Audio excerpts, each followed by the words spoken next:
Bonjour et bienvenue sur Matix. Nous allons traiter un exercice sur le théorème de la droite des milieux.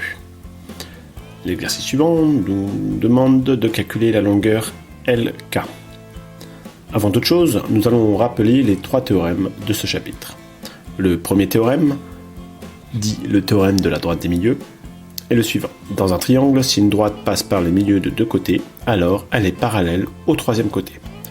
Le deuxième théorème, dans un triangle, si un segment joint les milieux de deux côtés, alors il mesure la moitié du troisième côté. Et enfin le dernier, dans un triangle, si une droite passe par le milieu d'un côté et est parallèle à un deuxième côté, alors elle passe par le milieu du troisième côté. Nous allons nous intéresser sur les conclusions de chacun des théorèmes. Le premier théorème, c'est que la droite est parallèle au troisième côté.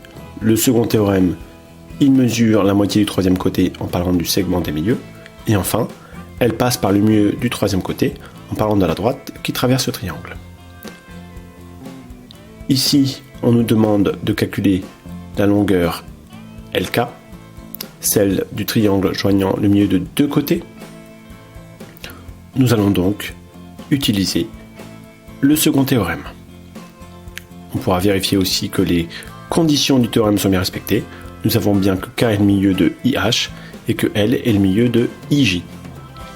Les conditions donc d'un segment qui joint les milieux de deux côtés est bien remplies. Nous pouvons donc passer à la rédaction. Nous allons d'abord écrire les données nous permettant d'appliquer le théorème. Donc, dans le triangle HIJ, on sait que K est le milieu de HI et L est le milieu de IJ. Ensuite, nous allons écrire le théorème que nous allons appliquer. Or, dans un triangle, si un segment joint les milieux de deux côtés, alors il mesure la moitié du troisième côté. Ensuite, nous allons écrire la conclusion. Donc, KL est égal à HJ sur 2, d'où KL est égal à 6,5, qui est égal à 3 cm. C'est QFD.